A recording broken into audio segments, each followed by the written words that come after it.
शाश्वत सिंह जी जौनपुर से। राधे राधे। महाराज जी चरण स्पर्श। महाराज जी, क्या किसी व्यक्ति के व्यक्तित्व विकास एवं आगामी जीवन के लिए परिस्थितियां एवं परिवेश ही जिम्मेदार हैं? परिस्थितियां तो नहीं जिम्मेवार हैं। परिस्थिति तो पूर्व कर्म के अनुसार आती है। जैसे मान लो हमारे अच्छे कर्म रहे तो सुखद परिस्थिति आ जाएगी, बुरे कर्म रहे तो दुखद परिस्थिति आ जाएगी।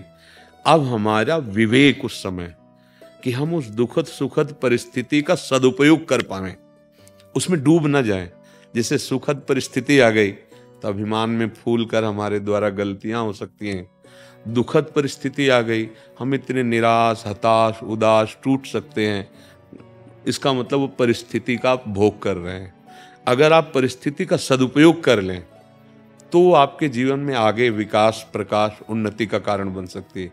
जैसे अब हमारी दुखद परिस्थिति आई तो हमें धैर्यवान रहना है, बहुत विवेक से काम लेना है कि हमारा मन न टूटने पावे, हमारी परिस्थिति हम पे हावी न होने पावे, और हम आगे इस परिस्थिति से कैसे निकलें, ये दुखद परिस्थिति कितनी जल्दी हम इसको क्रॉस कर पावे, उसके लिए भगवान का आश्रय, भगवान का सुमिरन। जब प्रयास करके देख लिया भगवती सती के लिए भगवान शिव ने, और देखा ये बात हमारी समझ नहीं रही, तो अब परिस्थिति कैसे कटे? वही है सोई जो राम रचि राखा, को करी तर्क बढ़ावे शाखा, अस कही जपन लगे हरि नामा। ये भगवान शिव की बात है कि अब वही होगा जो भगवान ने रचा है। यार माथा क्या लड़ाना है इस पे, राधा राधा राधा राधा राधा हर परिस्थिति को। अब सुखद परिस्थिति आई तो फूलना नहीं है, भूलना नहीं है, क्योंकि वो टिकाऊ नहीं परिस्थिति। जैसे दिन टिकाऊ नहीं, रात्रि टिकाऊ नहीं है, ऐसे दुखद और सुखद परिस्थितियां आने जाने वाली।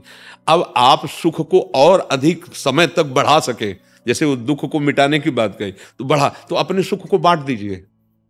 माता पिता परिवार पड़ोसी बीमार कोई ऐसा असहाय जिसकी सहायता करनी हमें जरूरत, हमारे पास है, सुख सुविधा आ गई। अब वो सुख सुविधा जो आपने बांटी ना दूसरे के लिए, वो लंबे समय के लिए आपके लिए शुभ की व्यवस्था करती चली जाएगी।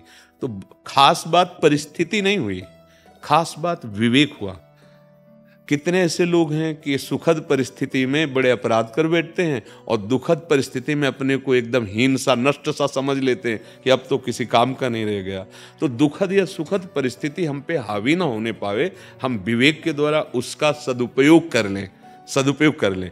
और भगवान का नाम ही एक ऐसा सामर्थ्यशाली है जो आगे आपको प्रकाश और विकास दोनों देगा।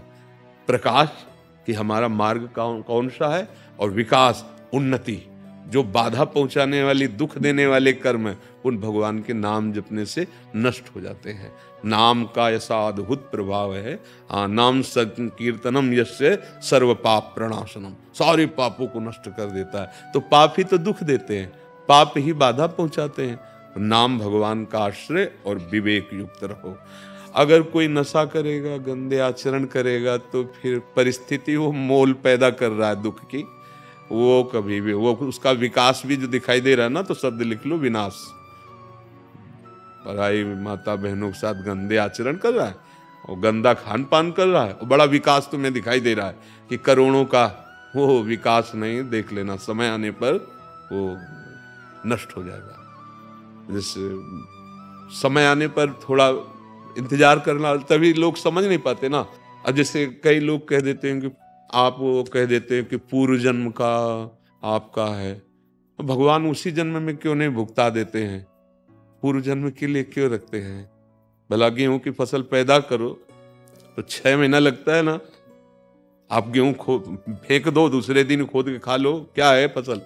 अरे जब एक सांसारिक फसल का समय लगे तो तुम्हारे जन्म जन्मांतरों के जो कर्मों का योग है उसी को तो मिटाने के लिए भगवान ने मनुष्य जन्म दिया है।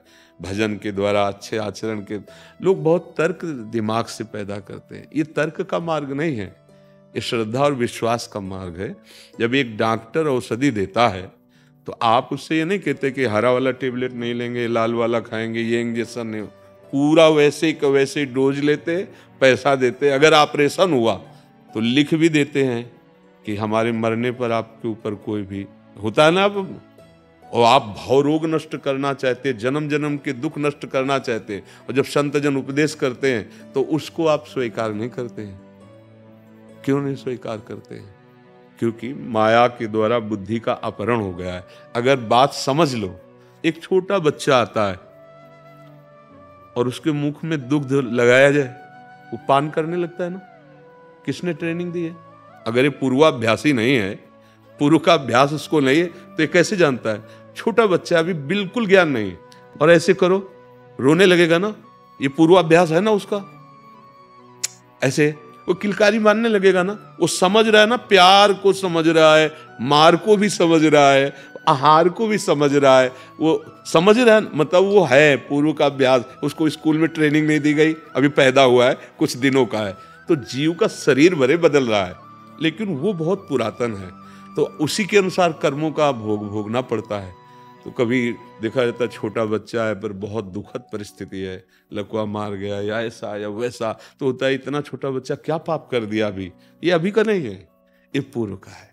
अब एक आदमी जन्मता है अरबपति खरबपति के घर में, एक आदमी जन्मता है जहाँ रोटी की व्यवस्था भी बड़ी, तो कर्म का योग हो रहा है ना, कर्म के अनुसार। अब अज्ञानी लोग तो उस बात को जब क्यों क्यों क्यों तो उसका उत्तर भी नहीं होता। अगर समझो तो सुखद और दुखद परिस्थितियां शुभ और अशुभ कर्म के परिणाम से आएंगी, हमको उनका सदुपयोग करना है, सदुपयोग करके आगे निकल जाना है।